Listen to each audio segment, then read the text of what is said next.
Bermuda முக்கோணம். இதனுடைய மர்மமே தீராத பட்சத்தில் இப்போ இதே போன்று மற்றொரு மர்மம் நிறைஞ்ச ஒரு பகுதி பூமியில் இருக்கு அப்படின்னு சொன்னா உங்களால நம்ப முடியுதா? ஆமா, அதுதான் அலாஸ்கா முக்கோணம். அலாஸ்கா முக்கோணம் அப்படிங்கிறது தெற்கு பகுதியில் ஏங்கரேஜ் முதல் ஜீனா வரையில் இருக்கக்கூடிய வடக்குல உட்யாவிக் புள்ளியில இணையக்கூடிய முக்கோண வடிவ உருவக பகுதி. ஸோ இந்த மர்மங்கள் நிகழ்றது பார்த்தீங்கன்னா இந்த 3 இடங்களுக்குள்ள இருக்கக்கூடிய அந்த நடு பகுதியில் தான், அதாவது முக்கோணம்னு சொல்றோம் இல்லையா, அந்த முக்கோண பகுதியில் தான் இந்த சம்பவங்கள் அரங்கேறிட்டு இருக்கு. அலாஸ்கா முக்கோணத்தில் 1950 டக்ளஸ் C-54 ஸ்கை மாஸ்டர் ராணுவ விமானம் ஒன்று 44 பேரோட காணாம போயிருக்கு. அதற்கப்புறமா ஆயிரக்கணக்கான தன்னார்வலர்களுடைய உதவியோட அமெரிக்கா மற்றும் கனடிய விமானங்கள் தேடுதல் முயற்சியில் ஈடுபட்டாங்க. ஆனால் C-54 விமானம் பற்றியோ பயணிகளை பற்றியோ எந்த தகவலுமே கிடைக்கவே இல்லை அவங்களுக்கு. அலாஸ்கா முக்கோணம் அக்டோபர் 1972 குறிப்பிடத்தக்க கவனத்தை ஈர்த்துச்சு.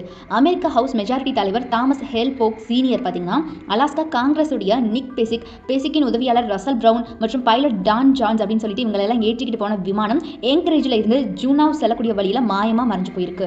விமானம் பற்றி ஒரு தடயமுமே இல்லாமல் காணாமல் போயிருக்கு. தேடுதலில் விமானத்துடைய சிதைவுகள் கூட அவங்களுக்கு கிடைக்கவே இல்லை.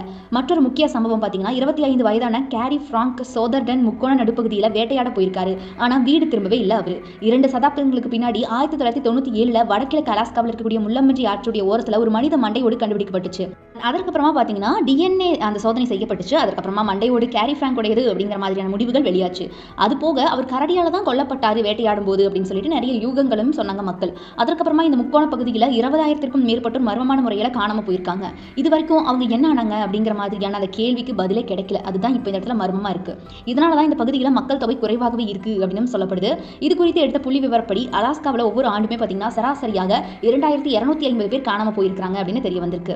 அப்படி இந்த பகுதியில் என்னதான் நடக்குது அப்படின்னு தொடர்ந்து ஆய்வுகள் நடத்திட்டு தான் இருக்கிறாங்க ஆராய்ச்சியாளர்கள்.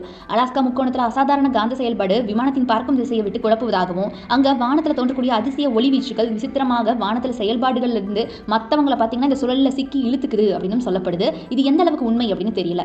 அதுபோக வழக்கமா அமெரிக்கர்கள் நம்பக்கூடிய வேற்றுக்கிரக வாசிகளுடைய அந்த கதைகளும் இந்த பகுதியில் உலா வந்துகிட்டு தான் இருக்குது. அதாவது வேற்றுக்கிரக வாசிகள் இந்த இடத்துல வசிச்சுக்கிட்டு இருக்காங்க, அவங்க தான் இந்த மாதிரியான விஷயங்களை பண்ணிட்டு இருக்காங்க அப்படின்னு சொல்றாங்க. இன்னும் சில பேர் ஒருபடி மேலே போய் பேய்கள் தான் இது மாதிரியான சம்பவங்களை நிகழ்த்திட்டு இருக்கு அப்படின்னு சொல்லிட்டு நம்பிட்டு இருக்காங்க. அலாஸ்காவுடைய பூர்வக்குடி மக்களான டிலிங்கிட் மற்றும் சிம்ஷியன் சமூக மக்கள் காணாம போனவங்களை பத்தி கதை ஒன்று சொல்லிட்டு இருக்காங்க. அது என்ன தெரியுமா? அதாவது குஷ்டகா அப்படின்னு சொல்லிட்டு நீர் நாய் ஒன்று இருந்திருக்கு. அந்த நீர் நாய் தன்னுடைய நினைத்த வடிவத்தை மாத்திக்குமா தன்னுடைய உடல்ல.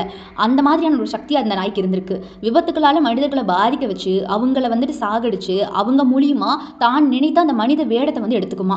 அவங்கள நடுக்காட்டுக்கு அழைச்சிட்டு வந்து அவங்கள கிழிச்சு தங்களை மாதிரி நீர் நாயா மாத்திக்குமா. இந்த மாதிரியான கட்டுக்கதைகளும் இன்னைக்கும் உலா வந்துகிட்டு தான் இருக்குது அங்க இருக்கக்கூடிய பூர்வக்குடி மக்கள் கிட்ட. ஆனா பாருங்க, எதனால விமானத்தையே செயலிழக்க வைக்குது இந்த பகுதி? ஏன் இத்தனை பேர் காணாம போறாங்க?